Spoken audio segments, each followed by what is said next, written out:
हाँ जी, नमस्कार, स्वागत और अभिनंदन आप सभी का। हमारा जो सेशन चल रहा है, हम जो पुराने पेपरों को सोल्व कर रहे हैं, चाहे वो आरपीसी द्वारा हो या फिर आरएसएसबी बोर्ड द्वारा। आज इसी क्रम में एक और शानदार पेपर के बारे में चर्चा करेंगे। एआरओ का पेपर है जिसके अंदर राजस्थान जीके के बहुत अच्छे लेवल के क्वेश्चन आए थे। आइए चर्चा करते हैं एक एक क्वेश्चन के बारे में। पहला क्वेश्चन आपके स्क्रीन पर ये रहा। देखिए क्या पूछ रहा है। आपसे पूछा जा रहा है कि बनास, चंबल और शीप जो नदियां हैं वो किस जिले में राजस्थान के त्रिवेणी संगम का निर्माण करती है। सबसे पहली बात तो यह है कि त्रिवेणी संगम का मतलब आप समझ गए होंगे, वे स्थान जहां पर तीन नदियां आपस में आकर मिलती है। तो हमारे राजस्थान में जो प्रमुख त्रिवेणी संगम हैं वो कौन कौन से हैं, तो देखिएगा। एक तो स्थान है आपके रामेश्वर, रामेश्वर धाम। कहां पर है ये, तो याद रखिएगा सवाई माधोपुर। एक स्थान है आपके बणेश्वर धाम। कहां पर है बणेश्वर धाम, तो याद रखिएगा डूंगरपुर। एक स्थान है आपके बिगोद। बिगोद कहां पर है, याद रखिएगा भीलवाड़ा। और एक स्थान है देवली, राजमहल टोंक। ये चार ऐसे प्रसिद्ध स्थान हैं जहां पर हमारे राजस्थान के प्रमुख त्रिवेणी संगम बनते हैं। ठीक है। अब कौन कौन सी नदियों के साथ, देखिए रामेश्वर धाम सवाई माधोपुर के अंदर जो त्रिवेणी संगम बनता है वह है आपके बनास, चंबल और शीप, तीन नदियों का त्रिवेणी संगम। ठीक है। बणेश्वर धाम के अंदर बनता है सोम, माही और जाखम। बिगोद भीलवाड़ा के अंदर बनता है बनास, बेड़च और मेनाल। और देवली जो राजमहल टोंक में है वो है आपके बनास, डाई और खारी। राजस्थान के प्रमुख रूप से चार त्रिवेणी संगम है आपके सामने जो प्रसिद्ध है, सबसे ज्यादा पूछे जाते हैं। अब यहां पर क्या पूछा गया, बनास, चंबल और शीप। बनास, चंबल और शीप ये त्रिवेणी संगम कहां बनता है, तो Rameshwaram Dham Sawai Madhopur, option number D. बाकी वाले भी याद रखना है। सोम, माही, जाखम कहाँ बनता है, बनास, बेडच, मेनाल कहाँ बनता है, बनास, डाई, खरी कहाँ बनता है। एक क्वेश्चन यहाँ से और आता है कि निम्न में से वह नदी जो सर्वाधिक त्रिवेणी संगम बनाती है, मेरे हिसाब से बताने की आवश्यकता नहीं है कौन सी नदी बनाती है, बनास। एक क्वेश्चन पूछा जाए राजस्थान का प्रसिद्ध त्रिवेणी संगम कौन सा है, तो याद रखना वो सोम, माही, जाखम नहीं है, चंबल, बनास, शीप वाला है। क्योंकि चंबल जो नदी है वो हमारे राजस्थान की कामधेनु है। हम जिस नदी का सर्वाधिक जल उपयोग में लेते हैं वो चंबल नदी है। तो जल की उपयोगिता वाली नदी कौन सी है, चंबल। इसीलिए राजस्थान का प्रसिद्ध जो त्रिवेणी संगम है वो है आपके रामेश्वरम धाम सवाई माधोपुर वाला। हो गया पहला क्वेश्चन क्लियर। चलिए आगे बढ़ते हैं। क्वेश्चन नंबर है आपके सामने दूसरा। क्या कह रहा है, देखिए पूछा जा रहा है आपके सामने, निम्न युग्म जिलों में से कौन सा युग्म राजस्थान में सर्वाधिक लिंगानुपात और सबसे कम लिंगानुपात की दृष्टि से जनगणना 2011 के आधार पर सही है। आप सब जानते हैं कि राजस्थान में सर्वाधिक लिंगानुपात वाला जिला कौन सा है, याद रखिएगा डूंगरपुर। और न्यूनतम वाला कौन सा है, याद रखिएगा धौलपुर। जैसे क्वेश्चन आता है ना कि राजस्थान में सर्वाधिक जनसंख्या वाला जिला कौन सा है, कि जयपुर। न्यूनतम वाला कौन सा है, कि जैसलमेर। ऐसे जोड़े से क्वेश्चन आता है। ठीक है। तो यहां पर हो जाएगा आपके option number A is correct answer. ठीक है। चलिए नेक्स्ट, अगला 3 नंबर पूछा जा रहा है। नाकोड़ा पर्वत जो कि आपके बाड़मेर में है, यहीं पर नाकोड़ा भैरव मंदिर भी बना है, प्रसिद्ध है। और यहीं पर नाकोड़ा जैन मंदिर भी है। तो नाकोड़ा जैन मंदिर कहां पर है, क्वेश्चन ऐसे भी बन सकता है, बाड़मेर। नाकोड़ा पर्वत को निम्नलिखित में से किस ओर के नाम से भी जाना जाता है। अब बाड़मेर में है और बाड़मेर के अंदर जो पहाड़ियां हैं वो कहलाती है आपके छप्पन की पहाड़ियां।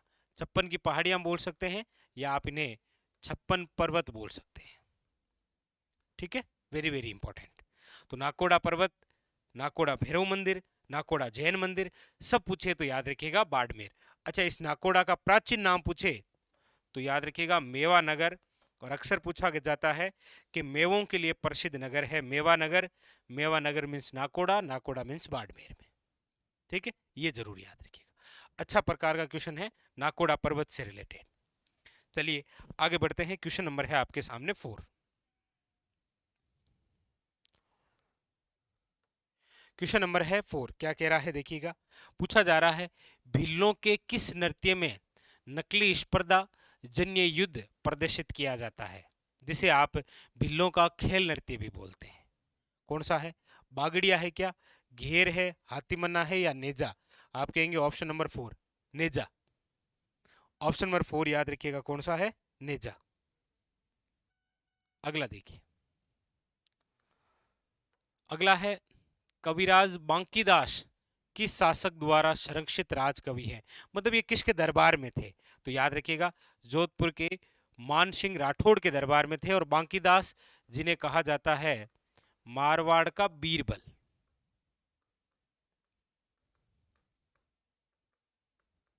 मारवाड़ का बीरबल याद रखिए। ठीक है, अगला देखिए, अगला है इतालवी विद्वान, मतलब इटली के विद्वान है एलपी टेशिटोरी, लीज पियो टेशिटोरी। एलपी टेशिटोरी जिन्होंने सर्वप्रथम कालीबंगा के बारे में जानकारी दी। एलपी टेशिटोरी जिन्होंने पृथ्वीराज राठौड़ को डिंगल का हैरोश कहा था। एलपी टेशिटोरी जो वेली किशन रुक्मणी नामक रचना को प्रकाश में लाकर आए, प्रकाश में लाने का श्रेय दिया जाता है। तो टेशिटोरी निम्न में से किस क्षेत्र में अपने योगदान के लिए जाने जाते हैं? तो याद रखिएगा राजस्थानी व्याकरण पर लेख से संबंधित। Option number 4 very very important.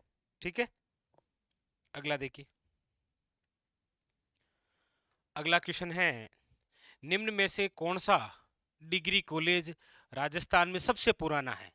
Degree college, अब देखिए पूछने का तरीका, बीए करे जगह स्नातक या स्नातकोत्तर में।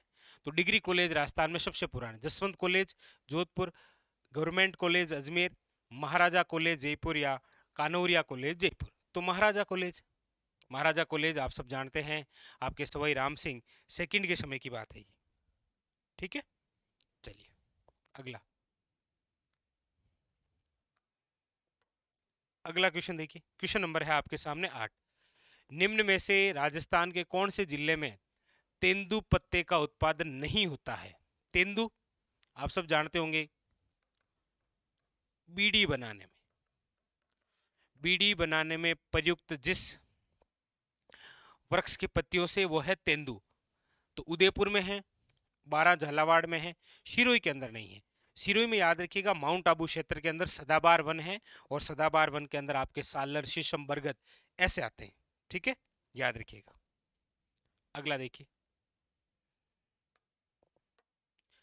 निम्नलिखित में से कौन सी नदी जालोर जिले में नहीं बहती है?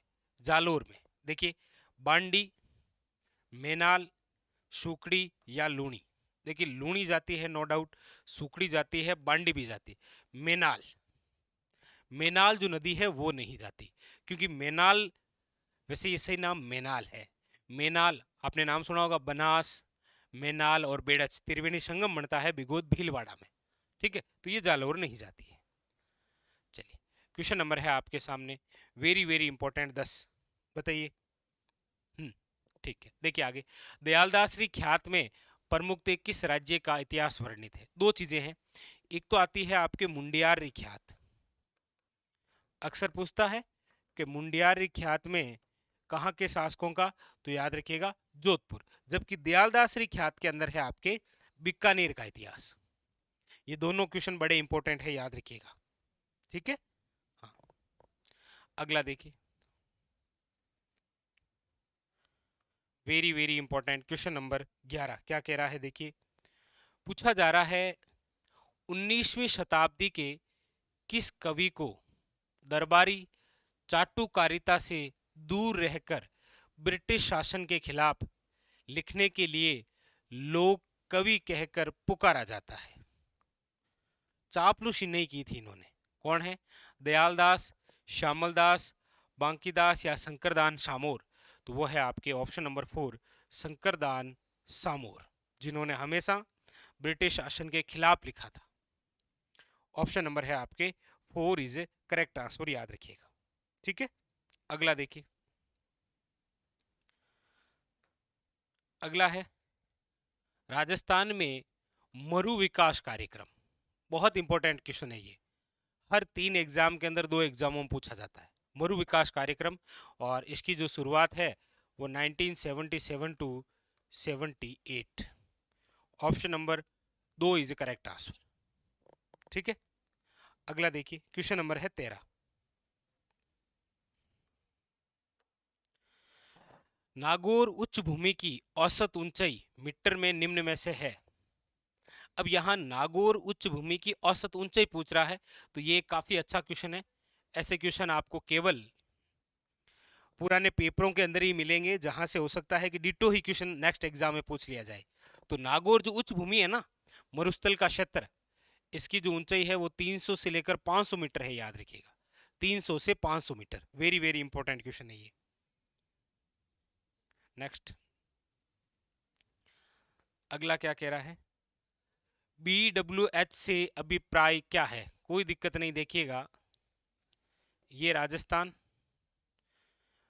यहां पर है BWHW, यहां पर है BSHW, CWG।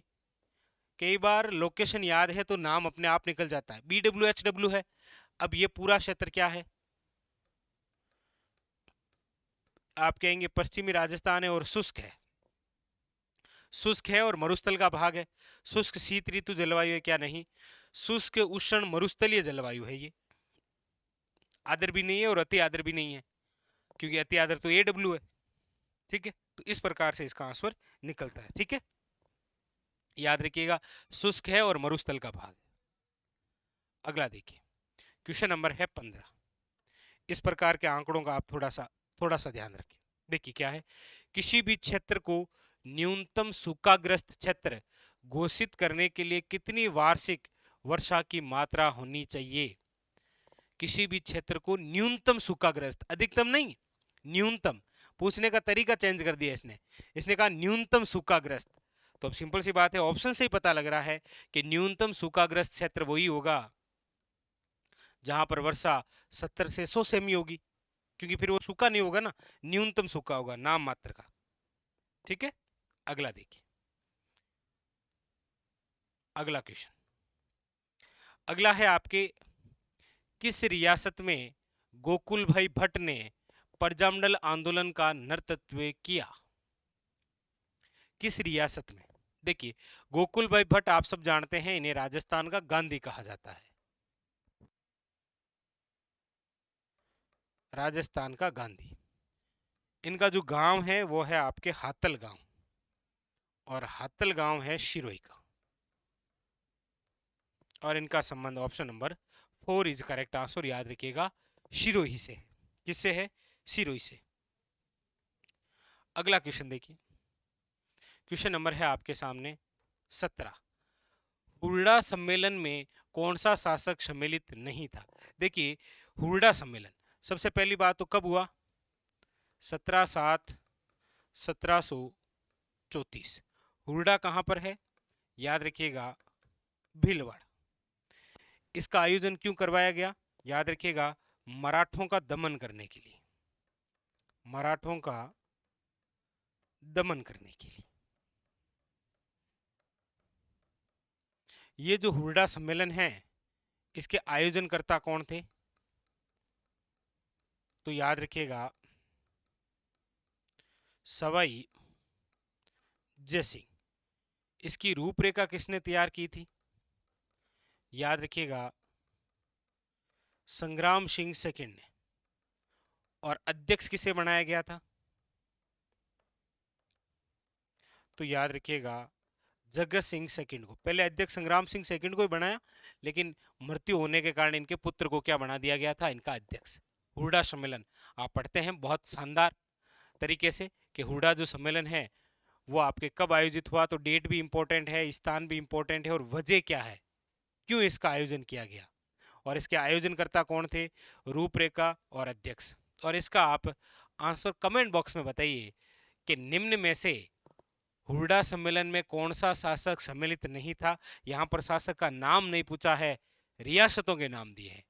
तो इसका आंसर आप जरूर बताइएगा, इसका आंसर आपको ही बताना है। वेरी वेरी इंपॉर्टेंट क्वेश्चन है आपके लिए। ठीक है, चलिए अगला क्वेश्चन।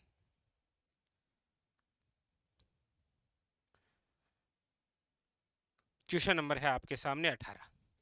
अब जनगणना 2011 के अनुसार राजस्थान में जनसंख्या के घनत्व के घटते हुए क्रम में कौन सा क्रम सही है और निम्न दिए गए कूटों का प्रयोग करते हुए सही उत्तर का चयन कीजिए। अब यहां पर आपको क्या पूछ रहा है, जनसंख्या घनत्व पूछ रहा है। अच्छा, वो भी कैसे पूछ रहा है, घटते हुए क्रम में, यानी कि सिंपल सी बात है, आपको पूछ रहा है अवरोही क्रम में, यानी कि बड़े से छोटे की ओर घटता हुआ क्रम। तो कौन सा है देख लीजिए। आप कहेंगे सर सर्वाधिक जयपुर है, इसको काट दीजिए और इसको काट दीजिए, क्योंकि जयपुर सर्वाधिक है, जयपुर के बाद में भरतपुर है।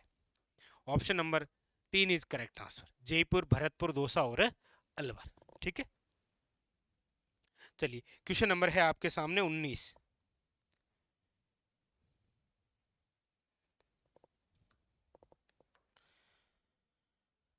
जयानक रचित पृथ्वीराज विजय में एक शासक की प्रशंसा में लिखा गया है कि उसने पुष्कर पर आक्रमण करने वाले 700 चालुक्यों को मार गिराया था।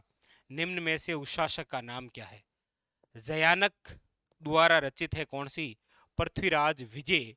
और उस पृथ्वीराज विजय में यह कहा गया है कि एक शासक, प्रशंसा में लिखा गया है कि उसने पुष्कर पर आक्रमण करने वाले 700 चालुक्यों, देखिएगा, प्रतिहार,